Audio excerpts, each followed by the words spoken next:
Did you ever notice how many times a day you try to persuade someone? Sit down right now, mister, and do your homework. What do you mean the insurance will only pay 50%? I've been paying premiums to you guys for years. Trust me, there's no product on the market right now as good as ours. Hey, Tom, any chance you can keep your dog in your own yard? It happens a lot, but did you know you can become better at this? Much better. In fact, anyone can, because persuasion is a skill, and skills are learnable. To get started, consider using a process that's withstood the test of time. More than 2,300 years ago, the philosopher Aristotle showed that there are three key drivers of persuasion. His Greek terms were ethos, logos, and pathos, and they remain to this day among the most useful ways to get people from no to yes, in your personal life or in your work life, with your friends, your kids, your coworkers, your customers, your legislators, even your mother-in-law. But perhaps the best way to explain this is by example. Let's take an especially tough one to demonstrate the power of this approach. Something like persuading a suspect to confess to shoplifting a cart of groceries. Let's call the guy Jason. Now, what's going to cause Jason to tell Detective Dave, yes, I did it, when Jason's inclined to say, no, you got the wrong guy? Well, there are actually dozens of approaches that Detective Dave could take, but the simplicity of Aristotle's framework cuts through all of that and gives Dave a time-honored process that just works. Aristotle's first principle of persuasion is this: the person delivering the message has to be credible. If I don't trust you, or if I don't like you, or if I don't think you know what you're talking about, then it doesn't really matter what you say. I'm probably going to reject it.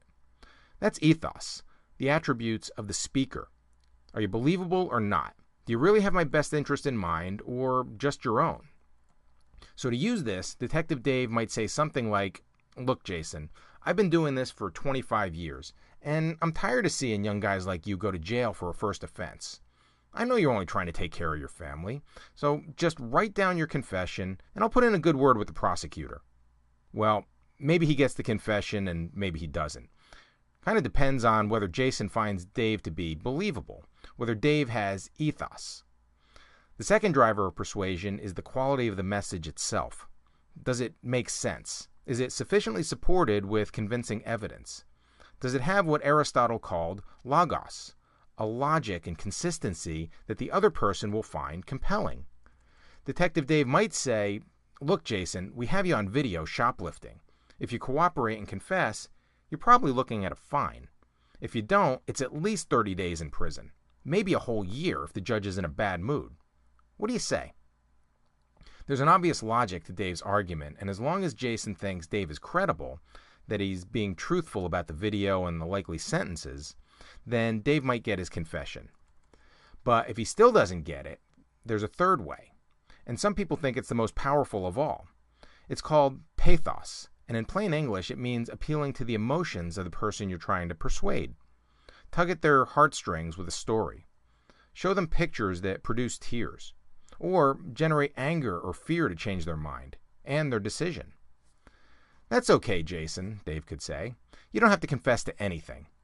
We have your kids in another room, and I'm pretty sure we can find a way to get them to tell us what you did. Now, chances are the detective will finally get what he needs.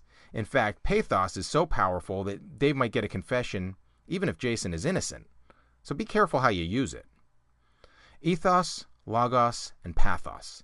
Ancient ideas, but they solve modern problems, whether it's an interrogation or an interview for a job.